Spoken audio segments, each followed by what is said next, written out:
এই 72-এর সংবিধান ইন্ডিয়ার স্বার্থে করা হয়েছে। এই 72-এর সংবিধান বাংলাদেশকে অঙ্গরাজ্যে পরিণত করেছে। এই 72-এর সংবিধান বাংলাদেশের স্বাধীনতা সার্বভৌমত্ব ছিনিয়ে নিয়েছে। এই 72-এর সংবিধান একটা করদ রাজ্যের সংবিধান। এই সংবিধান দিয়ে কোনোদিন স্বাধীনতা সার্বভৌমত্ব কোনোদিন রক্ষা হবে না। এই সংবিধানের আলোকে আপনি কোনোদিন এদেশে ইনস্টিটিউশন বিল্ড আপ করতে পারেন। যেমন আপনার বলি নির্বাচন কমিশন, চিফ ইলেকশন কমিশন, আপনি যাকে ইচ্ছা তাকে দেন। কাকে দেন?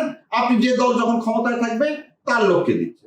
আপনি দুর্নীতির দমন কমিশন চেয়ারম্যান, কাকে দিবেন? ওই দুর্নীতি দমন কমিশন যে দল, সে দল দিচ্ছেন। ওই জন্য বেগম খালেদা জিয়াকে মিথ্যা মামলায়, একটা অস্ট্রেলিয়ান মিথ্যা মামলায় তাকে কে দিয়ে দিলেন? আপনি জেল দিয়ে দিলেন।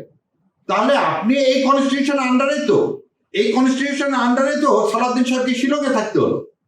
এই কনস্টিটিউশন তো প্রোটেক্ট করতে পারেনি সালাউদ্দিন সাহেবকে। এই কনস্টিটিউশন কি প্রোটেক্ট করতে পারছে একটা সাক্ষীর হাজির হওয়া আদালতে সুকরঞ্জন বালিকে? না।